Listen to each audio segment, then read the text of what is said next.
time they were top 4. Do you expect to see a lot of quirky flex comps in this one? Especially when you go quirky Sona, that just seems to be what everyone's going right now. If not that, it's going to be Deja, and like that's just exactly what we're going to be seeing. Oh, and it looks like we're actually into game number 1 right now. Carousel is going to be going, of course. Going to be starting off with a little Mirage. That seems to be a pretty good early comp.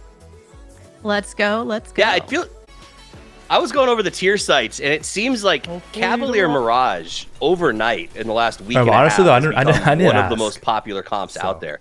Is that was there a change, or is that just people have started to discover Cavaliers are something special? So Cavaliers for some time have been pretty popular because of the defensive aspects that they offer. They have went through changes as of recently. So this is 12.15, which means they were technically nerfed across the board, but the 4 and 5 versions are still higher than what they were before the last buff.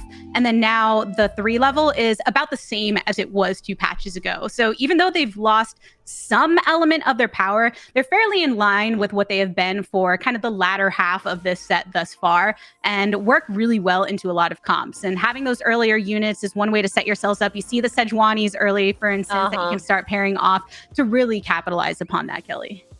Oh yeah, without a doubt, we're gonna see Tom Kench's as well. Anything that can like get that early revel build is gonna be really important. This looks like they're just gonna be going. Actually, it looks like they're kind of going nothing right now. So excited to see how we're gonna see Souless kind of playing out. They got Heimerdinger on deck right now, but I don't know what that's gonna be turning into with the comp that they have on the board. But just going for that early tankiness, which is pretty good. But again, we're just at the start of the competition, so don't know too much what they're gonna be building into. Exactly. You know, as somebody who's recently started, like I said, I'm trying to get into this understanding the deep comp. As I did the research, it seemed like 70% of the hyper competitive comps include some combination of trainers because of noms.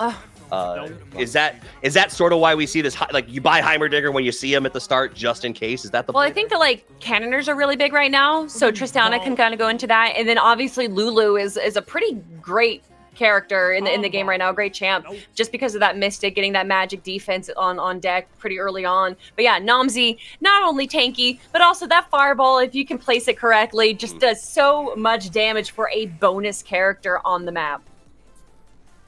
Nice. And then just a reminder for everybody at home, there's no delay. You can talk to us in Twitch chat if you guys have questions. If you want to, let us know what comps are your favorite comps. I want to hear it. We're here for 6 games. We're hanging out. We're having a good time as we talk more about Intel and the competition and the ability to sort of build this next generation of gaming. So I'd love for you guys to get involved. All right, let's jump back into match right now as we check in with Soju. He, when I watched him earlier this week, was talking a lot about Dragonlands. He doesn't fully vibe it, so he hasn't been putting as much time in, but his performance record says, I think, pretty good. Yeah. He did 3rd place at the PBE Clash, so he knows what he's doing. Soju for sure. So there are a few that they're saying they maybe not necessarily vibe with it as much because it is very particular strategy that kind of excels here, a lot of that late game stuff. But when you bring up his record, you think this set actually leans really well into the way that Soju likes to play. This is a player that loves to go late, that loves to go level 9. That's historically what he's been doing across sets when it is viable to run a composition in that way. So even if maybe on an emotional level he's not as connected. There we go. Thank you. Yeah. Sorry, he had like a referee rank 2 Tarek right there, and he was like contemplating it. How do you not immediately go into 2 Tarek? But he eventually did. Sorry, Tyrus. No. I mean, that's a very important note when you have those early Guardians right now. Want to have that tankiness in these early stages that is so important for your survivability. Especially that free rank 2.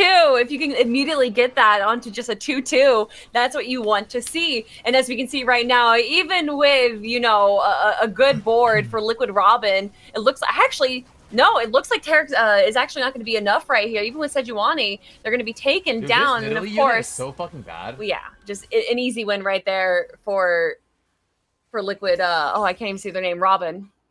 Liquid Robin getting the early swing right now, which is fallen out of popularity in recent times, but still gives yourself a Dragonmancer that you can build off of later, is going to hit harder than a lot of the opposing units on 2-3. So Robin definitely following that through here. Yeah, and with the rank 2 Nilly as well, it's going to be a pretty good strong start for them.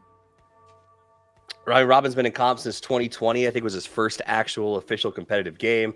He got 7th at the Gizmos and Gadgets, but I haven't seen it as much. The tournaments are a little farther stretched out here. He told me that Deja and Corky are kind of going to be go-to going into this event. So no surprises, I think, for everybody here, but yes, what I expect him to be focused on. Poor Milk. 2 rank 1 Sennas. I guess if that's all you have, that's what you can do. And Robin is just going to destroy them with 2 actually Sennas himself on the board, but not going to be using them right now. But he always loved to have some opportunity to change into any kind of build later on.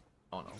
And Milk wanting to keep those. So if he does want to work into the Senna, also somebody that historically econs within the early stages of the game. So as long as he's around that kind of 70 gold mark or so, even slightly below, willing to make it once you get to Krugs, feels all right about it to be able to level up and make up for it later on and get a bit of better carousel positioning right now. First opportunity for everyone to grab those components and maybe start building towards the direction of comp, veering off either in the AD or the AP directions.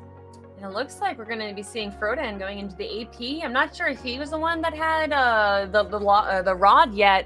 No. So going with the tier here, I'm wondering what he's going to be building that onto. Dude, that's so funny. He's peeing. Yeah, a few different ways to go with that one. I know Spear of Sojin is such a popular item. Dude. It is the one with the rod. I mean, is he not going to? Yeah, exactly. You have to build it into Archangels, right? Yeah, you got to, and especially Karma, even if you're going to peel off of that to try to go for some of the higher cost Jade units, Karma's a really great unit to be able to hold on to that. Well, yeah, she's got Dragon Mancer, and obviously with the Jade as well, and you can see that he's building set, so it looks like he is going to be going to that Dragon Mancer, potentially Rage Wing build. I wonder if he is going to commit to the set, because set reroll was a thing for some time, and once in a while you see right now, if nobody else is contesting it, can still be a strong pick, but also could have just ended up getting into that 2-star early at a stage where your 2 stars are just going to be enough to really carry you through these rounds, or at least make sure that you're not losing too hard. He is on a 3 loss streak right now, so would probably prefer not to break from that streak, but try and minimize the HP loss from that. 3 units on the board could be better, could be worse. No, he's already got that 2 interest right now at a 2-5, where most people are probably going to be like rolling just a little bit in the not having the same interest that he has. So I think he's going to be kind of going for that loss streak, although you don't want to go for it too much. And now potentially getting a rank 2 Karma on the board, but he's checking out everyone else's. Of course, Liquid Robin, not too much of a surprise that he is going to be ahead of the pack. And actually kind of surprised that he would sell the Swain so early. Once you get to level 5, you can get that double shapeshifter right there because, get more HP for that trait. But it looks like he's not going to be going for it. I didn't want to. So you guys brought up loss streaks. So I'm gonna play this game where I ask you to make me better. All right. What is your rule of thumb? Because I know that start, if you lose out the gate, you want to sort of get up to that 3 and let your losses keep rolling and minimize the damage. But how long? What's your rule of thumb for when is it time to stop that? Is it when your comp hits? Is it at 75% health? Like, how does somebody trying to climb know how to manage loss streaks versus getting the wins? So I think at any point in the game, you are always going to want to aim for some kind of streak. The worst thing that you can do is ping pong. As far as where we are right now on 2-6 heading into Krugs round, the general rule of thumb is you want to do whatever you can to try and have about 30 gold. And if you're on the loss streak aspect, then, maybe that's enough. You can try and push that. You want to have a little bit of that interest. If you can continue it, minimize the HP loss as much as possible. If you're win streaking, because you're also getting that additional gold from winning the round, sometimes you can try and push that towards 40 gold and go towards the higher end. But whenever you hit these PvE, it's kind of an opportunity to check in on that and make sure you have some econ built up. But it's one of the few areas that you can try to control, is being mindful of how strong your board is and what you're going for by constantly checking in with where your streak is at. Ooh, all right. So we got 2 fists, deciding to not go for the Thieves' Gloves, and then 2 tiers here for a Revel Cannoneer build currently. Just going to buy out the whole lot. Why not? Can go for a rank 2 Tarek, but with the current build, I doubt that they're going to be going that. It looks like they're just going to be going a typical Cannoneer Revel build here. Cannoneer offering a bit more of that AoE to your comp off of every 5th attack. And when you got picks like Corky that can come up later, it's nice to have some of those Cannoneers available to you to switch out or even be item holders if you choose. You said it, Kelly. We're going to see some TK here in the early game. Definitely a strong tank to pull you through. Oh, yeah. And let's see how that actually works out for them. We do have Sunfires on Tom Kench. How is that going to be working up against another? I told you, Tom Kench everywhere. Like, everyone just loves Tom Kench right now. And when it can pretty much build into anything, and then you get that bruiser health, like, obviously, this is going to be... Whoa! Wait. I have never seen a double fist before. That's interesting. I have really... The hand of justice. The double Hodge, you know, I like to think that I have two fists, not just one. And having two hands of justice is more justice than I started with. So that's very true. Yeah, but and yeah, sometimes you can actually double hodge some of the dragons later on in the game, and kind of that decision to slam early, really pushing those streaks and the power that's already on the board. There's kind of a bit more flexibility in some cases with exactly what items you need to put on your carries, and then you have that treasure dragon later if you already have some of the components you like on your bench. So if you got some excess, go ahead and throw it down for that early spike. Got to see that early Siphon. I also saw a pretty early Corky right there. Corky. It's Rise, my favorite. There's no way that they're going to stick with Rise. But, you know, getting that Mage and Astral build early on right now with the Corky, of course, between Heimerdinger and Lulu. This is a pretty solid build right now. I'm sure that they're keeping an eye out for a Silas out there. And Silas is my favorite character in the entire game. Even when he's rank 1, if you can just put like a Titan's Resolve on him, he is so tanky. This Glosh going, the dude. Yeah, he's very popular right now. Like I said, we were talking earlier about how I wish that I had the gumption or the mental tenacity to play Astral Mage, like I know that you do. But it seems like a lot of these builds, I mean, in some ways, at the pro level, it doesn't matter. For the rest of us, it fits into your play style. Like I just don't have the aggression to play Astral Mage, I feel like, to go find the right things and make those choices to make it work. Aoshinsk.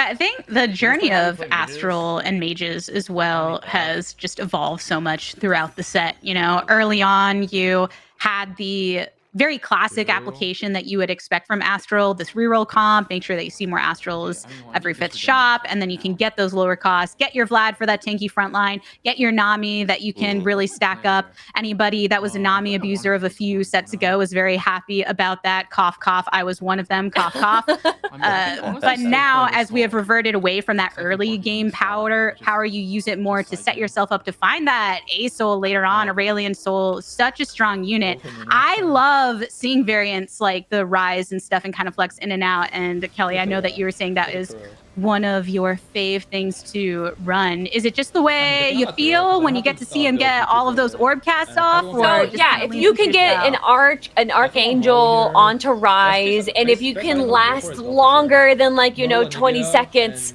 then he can literally take down rank 3 tanks. It is absurd. Unless they got some kind of magical protection on them, he can do so much damage. And speaking of so much damage, this set right now, Dragonmancer and Titan's Resolve absolutely destroying the board right there. But we can see it right now. We do have that Corky on deck. Is anyone going to be able to pick him up, though? Probably not. Probably people are just going to be going for the items instead. And I do see bows being picked up, of course. Same thing with vests. Not too surprising. Grabbing, we're at 3-4. It's the time that you have a few components that you could try to be targeting specific items for. I am intrigued by what we just witnessed from Kiyoon, currently streaking at the top. And feeling pretty good about it. Early Dragonmancers, I believe, based on some of the recent ladder games that Kiyoon has played, it seems like he does favor Dragonmancers in general. There's a few targets that you can really lock down on that right now, working with that set as much as possible for this early game. But we'll have to see if he decides to pivot later on when set does eventually fall off as people do start to reach the higher levels. Now everyone kind of cresting on that 7 mark soon enough, if not already. I'm a bit surprised to see Milk so far down right now with only 38 HP. And he recently had a pretty good performance in the Jade Cup. So not the best start, but obviously this is just game 1 out of 6. He can make a lot of opportunities right now to change things up. Working with that Cavalier comp as well. Oh, I like that approach to that builds you sort of allusion to this idea that you sort of don't have to go down one road out of the gate. They can multitask. And if you are into multitasking, maybe a 12th generation Intel Core processor is for you. You can game and multitask without compromising power and performance. I mean, that's not, as somebody who runs literally 3 screens and 26 windows at all times, I appreciate that kind of multitask function. There we go. Much like I'm sure these players like the ability to change comps on the fly if they need Milk to. finally grabbing his first win in a while, and also grabbing a rank 2 Sejuani right there, and looks like he's going to be potentially going for rank 3. Ooh. Yeah. He's got the Anivia right now and the Volibear both at 2-star working into the Cavaliers. So it looks like he's trying to go the angle of hitting Legends. So missing that Ornn right now to be able to finish them off. Cavaliers feed so well into the Legend comp because the whole idea of your Legend units then basically absorb the unit next to them and actually acquire all of their defense and then a percentage of their ability power. So since Cavaliers get that buff so much from their synergy, then you just shove all of that over towards a Volibear and all of the beyond, and all of a sudden you have this unkillable bear slashing away, having a good time on your back line, not afraid to be the last one standing. So even though Milk is down at 38 HP right now, riding that pretty low, is in a position to start extending this win streak that he has begun to build. Yeah, that is not going to be the case for long, especially at level 7 when you do start getting those 4-cost units on deck. All he needs is the Ornns, and then he's going to be absolutely unstoppable. Oh, and there it is. The Ornn comes in. He's going to be trading it out, and love to see it. We do only have a 3 Cavalier, but that's still pretty dang good. Yeah, everything you need to get the most hungry of units there. Their full stomachs going into each of their rounds. So Milk, I think, feeling pretty good about what he's been able to build thus far and working into items like the BT so you can increase the sustainability and survivability of this Volibear. Just going to be so strong with that and beyond. Only getting a sword and a fist, though, out of that game, though. And actually, trading it up for a sword and a teardrop. But how is he going to be able to convert that into something that he wants? Obviously, Volibear missing just a single item. Probably missing that cloak. But that's okay. He doesn't need it. Volibear is already so strong. Yeah, and got time to be able to get those with some of these items coming up through and through. Ends up taking out. We're on Soju. I got scared because I looked down at the bench for a second and then saw the Rage Blade and some of the items from the Volibear and didn't realize we switched boards and was like, did he just get rid of his Volibear? What's going on? But no, we're with Soju right now. It's okay. A 4 Cavalier variant because he did go for that Cavalier augment on the very first round. It's something he's been indexing into from the start, but has begun a little bit of a fall currently. Oh, I love it. A Siphon versus Siphon battle. What a surprise. Siphon being one of the better early game dragons there with the Rage Blades and the Quicksilver. But that is not enough, unfortunately, especially when, oh no, the Dragons Alliance, one of the best augments that you can have. This is going to be rough. Ooh, yeah, Souless feeling nice with that one. I mean, Dragons Alliance, so you can get multiple of those dragons on board. Let's see what everyone ends up picking for this existing last augment for them to add through. Soju continuing to index into those Cavaliers with increased power. Ooh, Whispers, Dragon Alliance, and Thieves Gloves. My goodness, those are some good augments right now. Actually opting out to take out the 2-star Ornn, which is not something that I see people do too frequently. But obviously, you got to keep all of your Whispers on the deck, and you're not going to be giving up Deja or Siphon. So this is going to be a difficult comp. Also, speaking of difficult comps right now, what do we got? We got a 4 Cavalier, 3 Legend. That's right. That's right. We knew that this player right here is going to be having a pretty good time going into the late game right now. And with 50 gold into their comp or into their econ, this is going to be rough. And you can see we called them out 38 at such an early part of the game. That's going to be rough. But they have stuck to 38 now after the last 4 rounds. Yep, sticking to it.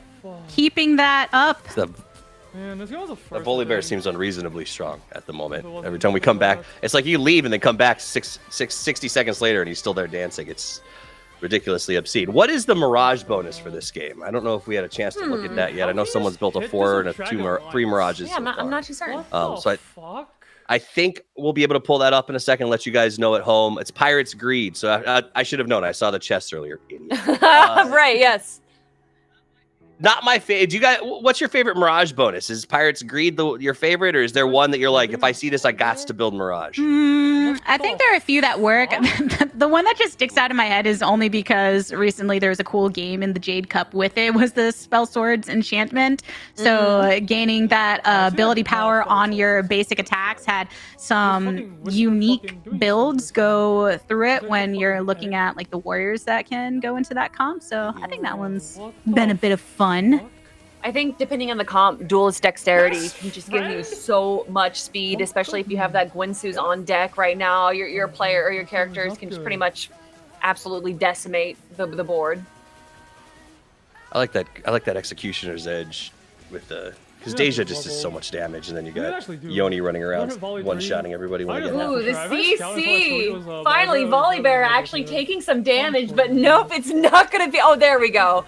Oh, my goodness. Finally, some burst. It was looking close, but the mage is coming through in that moment. So for this Volibear play that we are witnessing from Milk dropping down from 38 to 29, and that's when you get a little bit of danger coming your way, considering everyone's going to be hitting harder.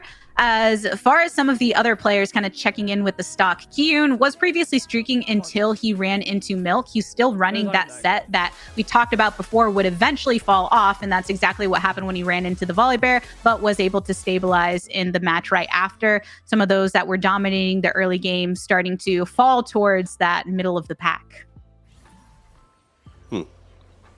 And is there a point where, you know, if you're in that bottom of the pack right now, you start to realize this isn't a win for you? Like, when do you start shoring it up to get yourself top, like, 5th, 4th, 3rd? Because every single point, every position is an extra point, right? And at the end of 6 games, I guarantee the winner's going to be determined by maybe 1 or 2 placements.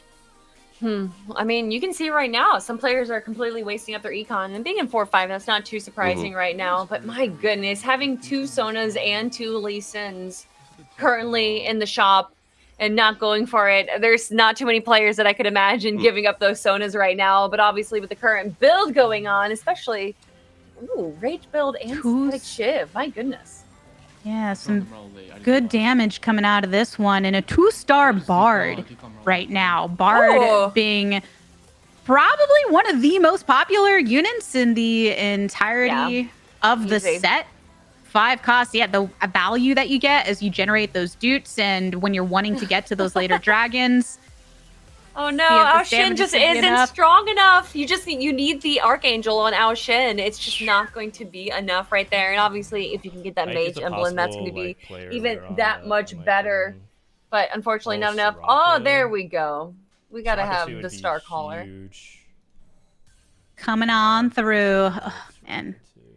That I'm just thinking about the end of that Jade Cup with the Soraka 3-star. Oh my god. Oh gosh. I mean, that's one of the things I love about TFT is even when you feel like, oh, I have a grasp on all the aspects and the variants within the main comps that can come through, then you just have this unit fly off the wall, especially those 5 costs and those, you know, real stars of the sets that want their opportunity to show off. And what better than a Star Caller to be the star of that show. But back to the show. Frodan with the 3 Jade, though. My goodness. And of course, you have the Deja, one of the most popular dragons in the set right now. But that is not going to be enough against a Shioyu. Oh, the little polymorphs, the last attempt from the Lulu to set up the karma for success here. So Frodan here at 33 HP, been steadily holding to the middle of the lobby, but there is quite a spread between Q at the top at 78, down to Soju, who has fallen down to 10 HP. Ooh, and here we finally have it. Shroud, GG. Who is going to be going for what items? Zephyr right there. Not the worst item that you can be going for. Looks like they're potentially going for some tankiness right now. We're going to be switching off instead. Not going to be going for this one. Obviously, you want to build up that Nico quite strong towards the end game there. And we have, a Dragon's Egg. I always love Dragon's Egg. Any kind of RNG, I'm a big fan of in this game. Very satisfying when you crack that egg too. Yeah. Like an omelet on a Sunday morning. I have a feeling, it's like a typical thing.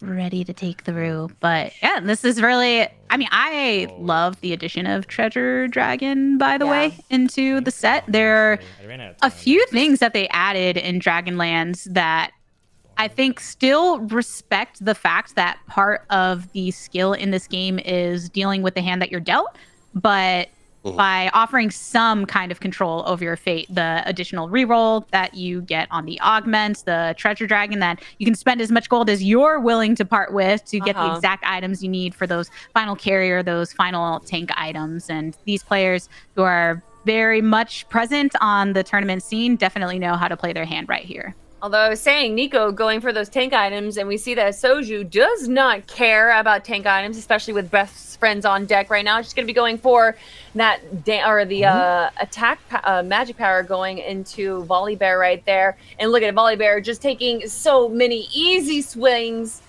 absolutely decimating the front line for Prestivent right there.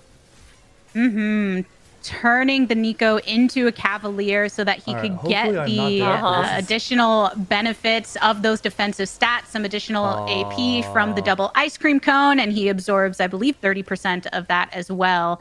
And still slamming away at the top of the board, stunned up right at the final moment. The bear was not berry enough, and Soju going out first in the lobby. Man. That is definitely rough, and especially when you have a Yasuo, there's just nothing you can do. I don't care how stacked your Volibear is. And just looking for that Aoshin, and he's getting so many Aurelion souls. Oh no! And that's one of the best things about Bard, of course. Those little dudes giving you higher levels, and it's just not enough. Actually, okay, I was gonna say, you trading out your Bard right now? No, you're not. He's like, do I want the additional Cavalier? Do I want the Bard? And yeah, I think you're right on that one. Too good of a unit, and especially with that CC that you get and that amplification of damage once he is ulted, in addition to getting those higher cost units, is a pretty decent place. Quite the knock up, though, onto Prestivent's entire comp right now. Oh man, Shyvana versus Aoshin. Who is going to win as far as the dragons go? And especially when you have a Sona on deck. But it looks like she's not going to get enough. Oh, no, it is not enough right there. And Kiyoon finally taking some damage after being in the first place spot. And now Liquid Robin on a streak. Pulling on up to the top of the lobby. Robin, so consistent across so many sets of TFT, very much practiced and knowing exactly what kind of comp he wants to bring to competition. And that's a big allowy here in the front line. A-Soul. I love A-Soul. Yeah. Definitely a very strong unit, especially since the kind of changes in this latter half. A lot of times you'll even see Nami's holding onto items to transition to the A-Soul. In this case, I believe he was the one that had the Rise and then now has traded it out for the A-Soul as well. So getting some of that online. This is a unit that really thrives when you go later and later into the round two if you get multiple cast off. Just look at how the rest of the team can capitalize upon how he sets it up. Oh, out on the other side. Second one down. Milk? Was Milk just the one to fall? I believe so. Yep. Unfortunately, Milk is down. That comp felt unbeatable. He literally, I mean, he nuked him off with all of his team still up. That's man. I'm sorry, that was just nuts. I've seen Aoshin set up and go off, but he seems ridiculous right now. Yeah, that was rough right there. Soju and Milk, former teammates in the previous Twitch Rivals of TFT, champions of Twitch Rivals in the featured Soju event, and now holding hands at the bottom of the first lobby here. But there are definitely two players that know how to bounce back when you have 5 more lobbies to go. Didn't quite work out. A little bit of a chase on that Volibear that unfortunately wasn't able to keep up with the rest of this lobby. But we got 2 streaking at the top here in Souless and Robin. Ooh, Idas too, just off of the shop so easily. Going to be using that now as an opportunity. Sunfires, are you going to? Yeah, of course. You don't. What? Yeah, there you go. What are you going to put all the items on? Why are you waiting? Oh my gosh. That is a double frozen heart. That is going to be so aggravating. And we have it now. Deja throwing in the strikes, but can it be enough, especially with Midas on that? This has to be one of the best augments, right? Dragon's Alliance. Oh, yes, if you know how to play it right. And it actually is one of the kind of more straightforward when you think about it. Hey, I unlock this. I know exactly what I want to do. Fewer units. Anyone that played the past set kind of know what that feels like in terms of bringing out these beefy 2-spot taken units to really carry you through. I mean, gets to be a scary board. Ooh, Frodan down to 3 HP. Does get his 2-star Nico on deck, though. But is that going to be enough? And they do have some tanky items on it. You know, that's going to be like pretty decent right now. And obviously, with that, Shioyu is quite strong. Is there any way I can win this? Those are definitely the two key frontliners in this Jade comp that you want to keep those items on. You got the Anivia in the backline as well to output some of that damage, but get that CC online with the Nico if you can get some good cast off. But right there in the back, the Deja hitting pretty strong on the opposite side. Ornn coming through with the ult. The Bard throws it down, so some additional damage to the backline of this Jade comp. But as soon as that is lifted, they have so much heal available to them right now. The Soraka getting a lot, but the hits are just too strong right now. Shioyu was able to last a lot longer, and that was due to the positioning right there. But that is just not going to be enough once it is Deja focusing on that Shioyu. So unfortunately, Frodan going to be down. Frodan going to be down in our 6th place spot. Yep, not in the top 4, but hey, not all the way at the bottom either. I know that Frodan's probably going to be reviewing this one, setting himself for the next match. I know he's been very focused on being a competitor as well as a caster. I believe even participated in the Jade Cup directly, but is still casting the mid-set finale in the next weekend. So with somebody putting in that work all across the TFT scene, now out. Still many remaining in this lobby. Souless, the only one streaking now with 50 at the top. And then Prestivent holding on to life here as well. I'm not for triple Nico shot. The Bloodthirster coming off, and it looks like it is going to be another tanky item for this play right here. Gargoyle Stone Plate. Ooh, Yasuo with, oh my goodness, 2 Ornns. Oh, rank 2 Yasuo. This is going to be so rough. And it looks like, you know, Kiyoon feeling pretty confident right now. Rank 3 Ornn or rank 2 Ornn? There we go. So did manage to peel off of his previous comp. He used those Dragon Mancers in the set to get him through the early game, build up a streak that he maintained for a while around 85-ish or so, and then followed a streak on down to 50, but now stabilized, now feeling strong, got your Dragon in the back line, ready to get these cast off. With see how he fares against Robin. And the Archangel. This is going to be so rough right now for Robin right now. The Aoshin doing some absolute damage across the board. And of course with Yasuo right there, going to be cleaning up the front line. But is it enough? I don't know, actually. Yes, you do have the Bloodthirster, but no, I don't think it's going to be enough. I say that, but then Aoshin just blows up the rest of the board. Please, Allow do anything. Holding it down, gets the cast off, and manages. Just RNG diff. That Aoshin was almost enough, but just not quite there. Not quite. Souless here at the top, though, feeling pretty good. That Itis that was previously reached, still nice and tanky. Still working with the dragons, and a lot of others having difficulty contesting. If you get that Dragon Alliance, you just have to pick it. If you see that in your augment list, there's just no way that you're not picking it. God, his economy is incredible. Oh yeah, 76 right now. Everybody else is spinning desperately as he sits on top of his golden throne. I guess that's what dragons do. Yeah. So. There you go. That is wild. Let's see it. Deja once again just doing so much damage, and doesn't even matter who you're going up against. So no one can fight Souless right now. It's over. Yeah, Souless getting that 6 Whisper with the emblem throwing onto Deja, so you still have that Mirage in here as well, and Another knockout here as Prestivent has been eliminated. So we're in that top 4 territory. Kiyoon holding on for dear life at 9th. So shout out to Prestivent. He put up a good. He's been playing defensive for the last couple of rounds here, just to try to pick up those extra points for the end game, right? Which I like seeing that strategic move to go defensive. Say I want to pick up one more spot instead of trying to win it all. And so maybe that'll come off to play. But Souless from the jump in this game, we'll have to go back and see if it was just amazing early rolls, or is he completely unstoppable? Because the builds that the build puts together is ridiculous. Kiyoon with that rank 2 bar now, but is it going to be enough, especially with the tankiness in the front line? You do have Ornn. Bard on the opposite side as well. Zoe ends up slicing through with that Luxel for a decent amount of damage, and as soon as the dragon is taken off for Kiyoon, his threats are no longer very present here. Only one remaining. And he has to get the cast that he needs.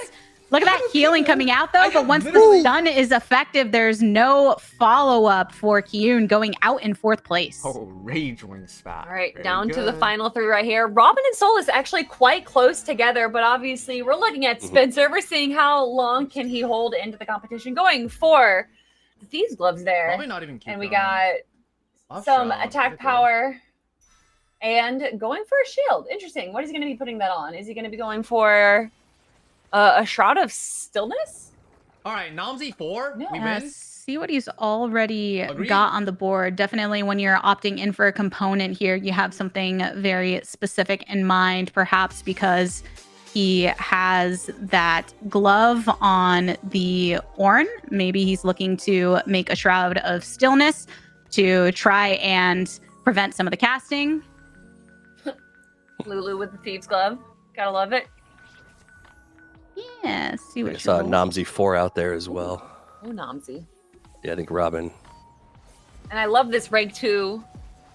Oh my goodness, I just forgot her name. The mage. Oh, where are you looking on the board? Where are you looking on the board? All right, Tom. Yes, yeah, thank you, the Zoe in the back. Ah, the Zoe. Yes. Yeah.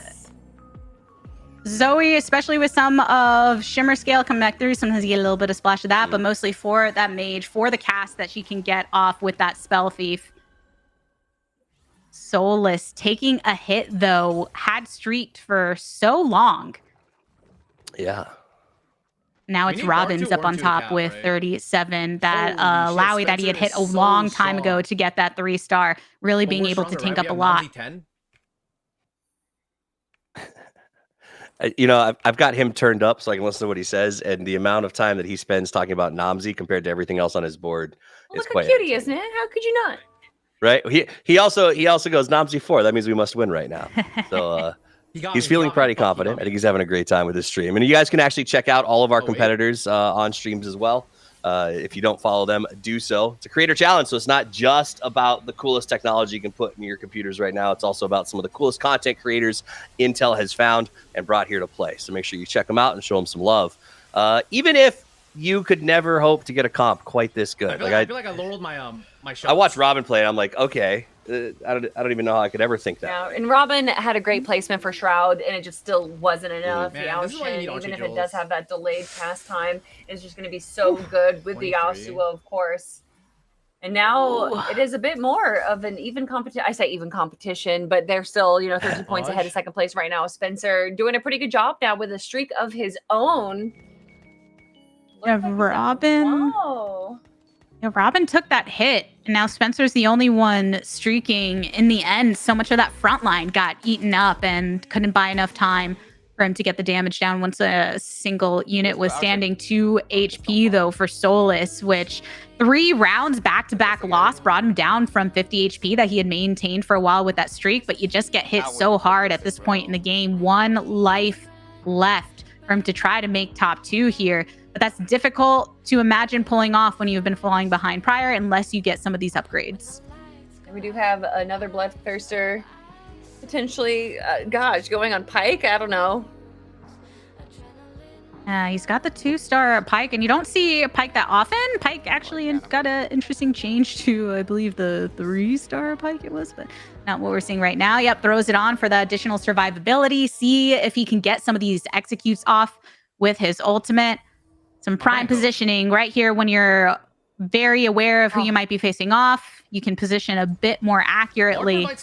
You don't want to be clumped up as much as you can possibly avoid because of that Deja. See if you can avoid the damage. Another great shroud placement right there, but is it going to be enough? Spencer down to 10 HP, but he does have the streak. He does have the heart. Is he going to be the one to knock Souless out? And it's actually quite close right now. Nope, never mind. I say that, and then Aoshin absolutely decimates. And it looks like Souless is actually going to be going out in 3rd place. So now it is Liquid Robin versus Spencer. Manages to break into top 2 here.